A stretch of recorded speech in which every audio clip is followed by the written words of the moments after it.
नमस्कार, आप देख रहे हैं वाराणसी लाइव और मैं हूं आपके साथ नेहा दुबे। वाराणसी लाइव में हम आपके लिए लेकर आए हैं महादेव की नगरी वाराणसी की विरासत को समेटे हर खबर, बनारस की वो खबरें जो बनी सुर्खियां। इस बुलेटिन में हम कोरोना संकट के बीच राजनीति से लेकर सामाजिक सरोकार से जुड़ी हर खबर से आपको कराएंगे रूबरू।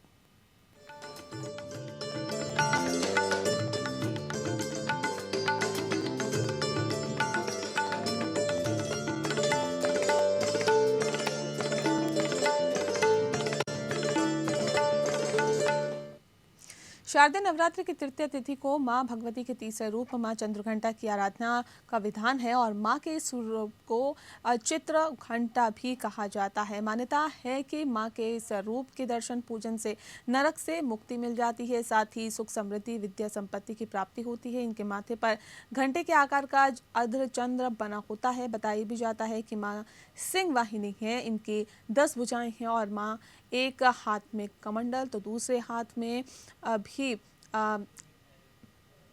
शस्त्र धारण किए हुए हैं। और बताया भी जाता है कि काशी में इनका भव्य मंदिर चौक मोहल्ले में स्थित है, जहां मां के दर्शन के लिए भोर से ही भक्तों की लंबी कतारें शुरू हो जाती है और नारियल, चुनरी और माला हाथों में लेकर घंटों भक्त लाइन में लगे रहते हैं। सभी ने सोशल डिस्टेंसिंग का पालन करते हुए मां का पूजन अर्चन किया और मां के दर्शन के लिए श्रद्धालुओं और मास्क और सैनिटाइजर के बाद ही मंदिर में प्रवेश कर रहे थे। दरअसल सुरक्षा की दृष्टि से भी मंदिर परिसर में भारी फोर्स तैनात रही। अरे सब वही देने वाली है। क्या मांगेंगे, क्या अपने आप मिल जाता है। हाँ करो। हाँ हाँ हाँ, ये है कि अपने परिवार की सुख समृद्धि के कारण ही हम मतलब आते हैं, हम लोग दर्शन करते हैं। प्रथम शैलपुत्री, द्वितीय ब्रह्मचारिणी, तृतीय चंद्रघंटा। चंद्रघंटा देवी का दर्शन पूजन का विधान है। माँ का स्वरूप स्वर्ग के समान चमकीला है। माँ के 10 भुजाओं में घंटियाँ हैं। माँ दुष्टों का संहार अपने घंटी की ध्वनि यानी घंटी की आवाज़ से करती हैं। और माँ को नारियल, प्रसाद, माला भक्त आते हैं, चढ़ाते हैं। भक्त की जैसी मनोकामना रहती है, माता सब प्रकार की मनोकामनाएं पूर्ण करती हैं। और माँ को दूध से बने मिष्ठान अति प्रिय है। प्रदेश में निरंतर बढ़ रहे अपराध पर अंकुश लगाने की मांग को लेकर समाजवादी पार्टी लगातार विरोध प्रदर्शन कर रही है। इसी कड़ी में वाराणसी में सपा कार्यकर्ताओं ने प्रदर्शन का ज्ञापन सौंपा। शास्त्री घाट पर समाजवादी पार्टी के लोग एकत्रित होकर नारेबाजी की। इस दौरान समाजवादी पार्टी के कार्यकर्ता दीप चंद गुप्ता ने कहा कि समाजवादी पार्टी निरंतर समाज के हित में सरकार के विरुद्ध विरोध प्रदर्शन करने का कार्य कर रही है, क्योंकि जिस तरह से प्रदेश में अपराध बढ़ रहे हैं, बढ़ते अपराध पर प्रदेश सरकार रोक लगाने में असफल साबित हो रही है। यही कारण है कि समाजवादी पार्टी के कार्यकर्ताओं की आवाज को दबाने के लिए पुलिस प्रशासन का सहारा लेकर कार्यकर्ताओं पर डंडे बरसाए जा रहे हैं। उत्तर प्रदेश के पूर्व मुख्यमंत्री, करोड़ों युवा दिलों के हृदय सम्राट, समाजवादी पार्टी के राष्ट्रीय अध्यक्ष परम आदरणीय श्री अखिलेश यादव जी के निर्देश पर समूचे उत्तर प्रदेश के समस्त जिला मुख्यालयों पर बिगड़ती हुई कानून व्यवस्था के खिलाफ, बढ़ते हुए अपराध के खिलाफ, किसानों की समस्या के खिलाफ, बुनकरों की मुर्री बंद है उसके खिलाफ, तमाम जनहित से जुड़ी समस्याओं को लेकर पूरे उत्तर प्रदेश में समस्त जिला मुख्यालयों पर जिलाधिकारी को आज पत्रक देने का कार्यक्रम निर्गत है। उसी क्रम में आज वाराणसी में भी समाजवादी पार्टी के सिपाही जिला और महानगर के संयुक्त तत्वाधान में आज हम लोग शास्त्री घाट से निकलकर जिलाधिकारी को ज्ञापन देने का काम करेंगे।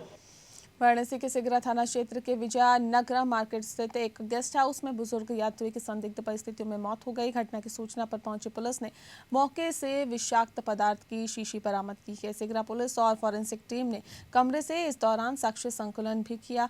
बताया जा रहा है कि झारखंड के पलामू निवासी देवनारायण ने कैंट स्टेशन के सामने विजया नगरम स्थित गेस्ट हाउस में बीती रात कमरा लिया था। अगले दिन सुबह कर्मचारी बुजुर्ग को जगाने पहुंचा, लेकिन कोई उत्तर नहीं मिला। मन में अनहोनी की आशंका लिए कर्मचारी ने इसकी सूचना गेस्ट हाउस मालिक को दी और पुलिस को भी दी।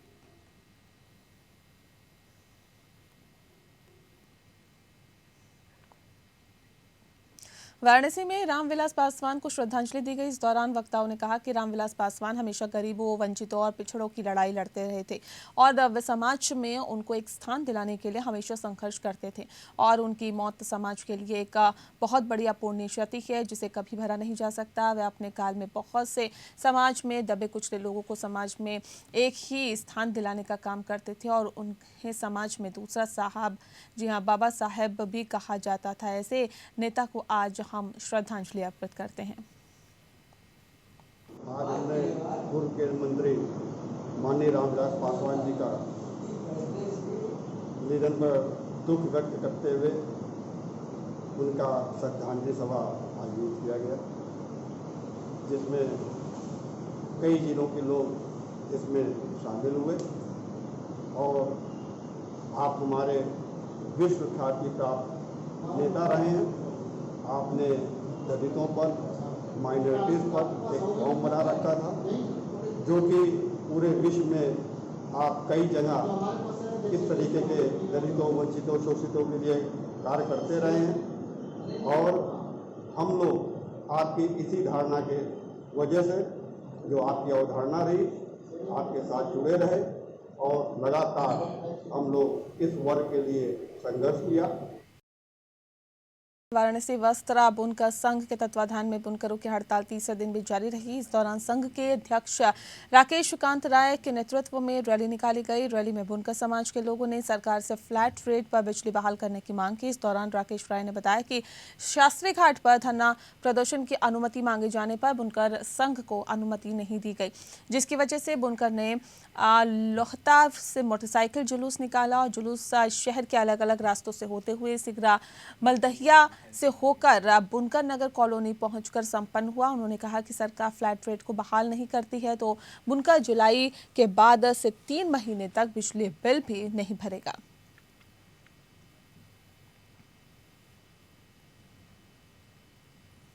वार्ताकार माननीय नवनीत सहगल साहब से हम लोग की बातें हुई थी। उस बातों में जो 4-5 बिंदु निकल के आए थे उनमें मुख्यतया ये था कि हम लोग को जुलाई तक फ्लैट रेट पासबुक के माध्यम से पैसा जमा करने की व्यवस्था करी जाएगी। बुनकरों के ऊपर जो आरसी है, तहसील में आरसी जारी की गई है, वो आरसी वापस ली जाएगी। जो एफआईआर हुए हैं वो एफआईआर वापस किए जाएंगे। जो कनेक्शन कटे हैं वो कनेक्शन कटे जोड़े जाएंगे। और उसके बाद जो सबसे बड़ी बात थी वो थी कि आगे आने वाली जो व्यवस्था है 1 अगस्त 2020 के बाद से उन्होंने कहा था कि हम बुनकर प्रतिनिधियों को बुला करके उनके साथ वार्ता करके एक बहुत ही अच्छी व्यवस्था लागू करेंगे। दिक्कत सिर्फ ये है, माननीय मुख्यमंत्री जी ने 31 जुलाई तक का तो पेमेंट जमा करने को कह दिया, लेकिन बहुत सारी शंकाएं हैं जिनका समाधान उस आदेश में नहीं हुआ। वाराणसी व्यापार मंडल के तत्वाधान में पूर्वांचल महिला व्यापार मंडल की ओर से 2 दिवसीय नवरात्र और डांडिया महोत्सव का आयोजन किया गया। सिगरा स्थित मैरिज पॉइंट लॉन पर मेयर मृदुला जायसवाल ने दीप को प्रज्वलित कर कार्यक्रम का शुभारंभ किया। इस दौरान मेयर मृदुला जायसवाल ने कहा कि ऐसे आयोजनों से संस्कृति को बढ़ावा मिलता है, इसलिए ऐसे आयोजन किए जाते रहते हैं और सभी को इसमें शामिल होकर इसका लुत्फ उठाना चाहिए। ने साड़ी का और सूट का स्टॉल लगाया है। जैसे इंडियन वियर हम लोग का एथनिक ये सब चीज़ें बनारस की सभ्यता है, तो उस हिसाब से हम लोग ने इस चीज़ों की सेल लगाई है। क्या उद्देश्य लेके आज यहाँ आई हैं? हम लोग ये चाहते हैं कि वेस्टर्न तो हर कोई पहनता है, नो डाउट सब कोई पहनता है, लेकिन इंडियन वियर हम लोग ये दिखाना चाहते हैं कि ये सब चीज़ें थोड़ी कम होती जा रही हैं। आजकल की औरतें भी ये सब करती हैं कि जींस टॉप में निकल रही हैं, बट अपनी सभ्यता नहीं भूलनी चाहिए। जैसी बात बनारस शहर में हम लोग रहते हैं तो इंडियन वियर को जरूर दिखाना चाहिए। आज वाराणसी व्यापार मंडल से सबद पूर्वांचल महिला व्यापार मंडल को की तरफ से एक मिनी प्रदर्शनी का आयोजन किया गया है। जिन महिलाओं ने लॉकडाउन में बैठ के सामानों का उत्पाद किया था और वो मायूस थी और शहर के अंदर भी रौनक नहीं थी, उस रौनक को वापस लाने के लिए और मार्केट में बूम लाने के लिए और लोकल को वोकल बनाने के लिए माननीय प्रधानमंत्री जी की मंशा को पूरा करने के उद्देश्य से यह मिनी मेला लगाया गया है। अब इसके बाद बहुत जल्द ही एक बड़ा मेला छुट्टियों में लगाया जाएगा। आज ये मेला और प्रदर्शनी लगी है हमारे व्यापार मंडल महिला व्यापार मंडल से, और ये हैंडीक्राफ्ट्स आइटम्स को यहाँ पे सेल आउट किया जा रहा है और महिलाओं को प्रोत्साहित किया जा रहा है कि वो कुटीर उद्योगों को बढ़ावा देने के लिए ये मेला और प्रदर्शनी लगाई गई है नवरात्रि के दौरान। महात्मा गांधी काशी विद्यापीठ में शारीरिक शिक्षा विभाग के डॉक्टर सुशील कुमार गौतम एवं बाल रूप यादव की फर्जी नियुक्ति और भ्रष्टाचार की निष्पक्ष जांच करवाने की मांग करते हुए पूर्व छात्र संघ महामंत्री समीर कुमार मिश्रा के नेतृत्व में दर्जनों छात्र प्रशासनिक भवन पर नारेबाजी की। और ऐसे ने आपको बता दें कि छात्रों का प्रतिनिधित्व करते हुए पूर्व महामंत्री समीर कुमार मिश्रा ने कहा कि विश्वविद्यालय में 17 सालों से डॉक्टर सुशील कुमार गौतम और बाल रूप यादव अयोग्य होते हुए नौकरी कर रहे हैं और ऐसे में इनके खिलाफ बहुत सारे जांच की मांग की गई है, लेकिन विश्वविद्यालय प्रशासन मूक दर्शक बना हुआ है। सभी छात्र आए थे, अपना लेटर जो है माननीय कुलपति जी के यहाँ जमा किए हैं कार्यालय में उनके, और उसकी प्रतिलिपि AR साहब भी रिसीव की है, जिसमें इनकी डिमांड है कि जो फर्जी नियुक्तियाँ हुई हैं सुशील कुमार गौतम की और बालरूप यादव की, जो फर्जीवाड़ा किया गया उस पर जांच कराई जाए। 24 घंटे का अल्टीमेटम दिया गया। तो क्या आरोप है? बच्चों का आरोप है कि उनके पास PG नहीं है। जो मैंने पत्रक पढ़ा, मैंने देखा उसमें, जो वहाँ उन्होंने बयान दिया AR साहब के सामने उन्होंने बताया इस चीज़ों को, और उनकी PhD जो है PhD थे नहीं, PhD करा रहे थे। इस तरह तमाम इल्ज़ामात हैं उनके ऊपर, और बालरूप यादव 2 जगह नौकरी कर रहे थे, इल्ज़ामात हैं। अभी जांच का विषय है, विश्वविद्यालय जांच करेगा तो निर्णय लेगा, उसमें हम क्या कह सकते हैं। आज हम सभी यहाँ कुलपति महोदय को, कुल सचिव महोदय को पत्र के माध्यम से दोबारा सूचना देने आए थे कि विश्वविद्यालय के शारीरिक शिक्षा विभाग के डॉक्टर सुशील कुमार गौतम एवं बालरूप यादव जी, जिनकी योग्यता, उनके प्रमाण पत्र अधूरे हैं, फर्जी हैं। विश्वविद्यालय में नियुक्ति के लिए 2 साल का PG चाहिए होता है, उनका 1 साल का MA है। 1 साल का MA जब हम छात्रों को नहीं करने देते तो वो शिक्षक होकर कैसे कर सकते हैं। साथ ही साथ उनकी PhD 2008 में कंप्लीट हुई, जबकि वो 2003 से वो PhD सबको करा रहे हैं। तो हमने आज विश्वविद्यालय प्रशासन को 24 घंटे का अल्टीमेटम देने का कार्य किया है। उसके बाद भी अगर उनकी जांच नहीं करा के उनको वापस घर नहीं भेजता है प्रशासन, तो हम आंदोलन को बाध्य होंगे।